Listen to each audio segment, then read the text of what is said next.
Hello cruel world, my name is Dr. 𝐏𝐬𝐲𝐝 𝐷𝐴S. I'm a consultant forensic psychiatrist. I assess mentally disordered offenders for a living so that you don't have to. So today I'm going to talk about the difference between psychopaths and sociopaths.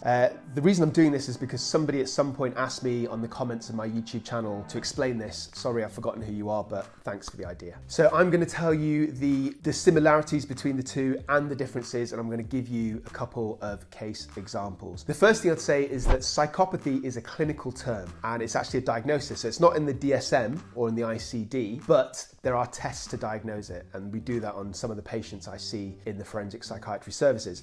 So there's something called a psychopathy checklist. And in fact, I've done a whole series of videos on psychopaths, and I've actually used Michael Jordan against the psychopathy checklist to see whether he's a psychopath. If you want to find out whether or not he is, go check that video out. So because it's a clinical term, if you asked a bunch of forensic psychiatrists what a psychopath is, they will all broadly give you a very similar answer. Whereas sociopathy is more of a loose term, it's more kind of informal, it's more of a social term. So that means if you ask a bunch of people what a sociopath is, their answer might be slightly different. So first of all, let's talk about what they have in common. So both psychopaths and sociopaths are indifferent to the rights of other people, to the well-being of other people. They lack empathy, they lack remorse. So if they do something to hurt somebody, they don't care. They also have no problem in breaking the law. Generally, they hurt other people, but not necessarily physically. So again, if you watch my series, you will see that a lot of psychopaths can become quite successful, for example, in business. In fact, in one of my previous episodes, I talk about working for a man who I'm pretty sure was a psychopath. So he never physically hurt anybody, but he was very manipulative, and he would often undermine the people that worked for him. Go check it out. If I had to break down the difference between a psychopath and a sociopath in one word, it would be manipulation, and actually deceit. So one word would be deceitpulation. I don't know.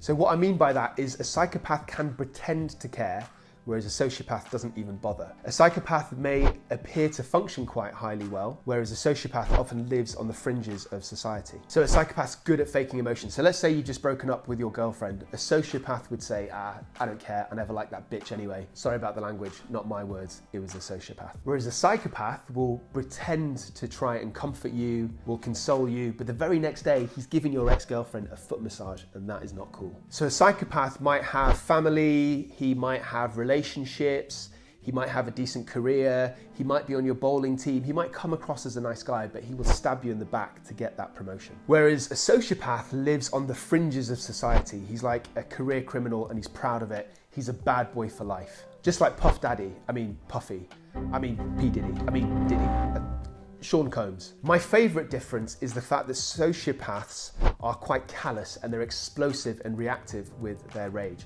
So if you piss a sociopath off, he's going to punch you in the face.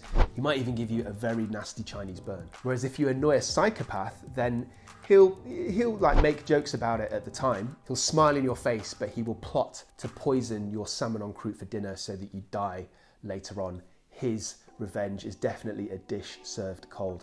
In fact, in my psychopath series, I talk about the clinical treatment of one of my ex-patients who was a psychopath, and his index offence was very much like that. So a man made fun of him, he joked with the guy, and then hours later kidnapped him and tortured him. And another difference is that a psychopath has absolutely no empathy and no regard for the differences between right and wrong, whereas a sociopath, at least some people would say, that a sociopath does have a sense of this, but it's very weak compared to a typical person. So my first case example, I saw somebody that came in clinic. What was his name? It was Anus? No, not Anus. Thanos.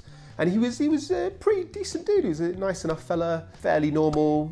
He was 8 foot tall. He was purple, did have testicles on his chin, but he was decent. He came across as very friendly, very charming. And he was a pretty successful guy. He was like a general of an entire army. But then he started talking about killing 50% of all sentient beings, something to do with spreading the resources. And when he saw the horror in my face, he tried to kind of justify it, and he tried to console me, and he told me that there was good reason for it. So then we changed the subject, and he spoke about his 2 daughters, and it was quite sweet because he talked about them very lovingly. But then as we talked further, it turned out that he tortured one of them by removing and replacing her body parts with mechanics, and he pushed the other one off a cliff. And also, it turned out that he kidnapped them when they were children, and he used to make them fight each other physically to gain his approval. And I just thought, that is very manipulative. And he did talk fondly about his friends, but apparently he would either disown them or kill them if they let him down. And I thought to myself, what a psychopath.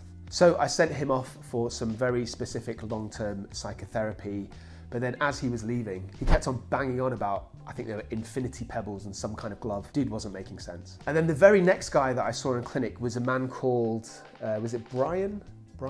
Bain. No, his name was Bain. And he was just horrible. He was really aggressive. He was really rude. He made my receptionist cry, kept complaining about the waiting time, said something like, "I've been waiting here for over 20 minutes. My appointment was supposed to be midday."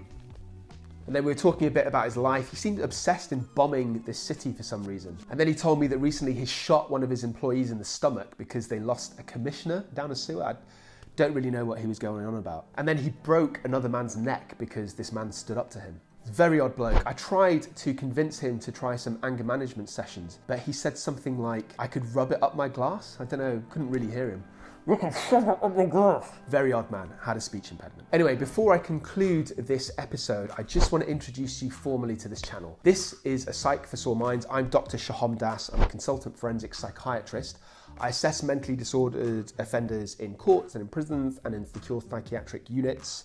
I also work as an expert witness. I give evidence in criminal trials. This channel covers a whole range of issues related to mental health and mental illness. Some of it is related to offending, because that's my speciality. I look at high-profile true crime cases, give my own psychoanalysis. I talk about individual diagnoses. I answer questions from the internet. What I'm trying to say is there's something for everybody on this channel. So to conclude, there's a big overlap between psychopaths and sociopaths. They both don't care about others. They will hurt people either physically or through manipulation. They will stab you in the back. They don't care about the law. They have no remorse. They have no empathy. The main difference is that psychopaths are a lot more manipulative, so they can hide all of those traits. So they come across as quite normal. They seem quite high functioning. Sociopaths don't even bother. They like being bad boys. Also, sociopaths kind of can't contain their emotions. They're more reactive. They will react impulsively on the spot. So you need to be careful, because your new neighbor, your boss, your new lover, even your husband, they might have these traits, and maybe they are psychopaths. Dun, dun, dun. Also, just to let you know, I've got a book coming out in spring 2022. It's going to be called In Two Minds. I'll let you know some more details about that on my channel when I'm ready. All that remains for me to do is to beg you to please subscribe to this channel. Not only does it help me out immeasurably, but it actually stops DC making crap superhero films, and eventually one day it will help them catch up to Marvel. That's it. Stay euthymic, and please do not forget, I love you.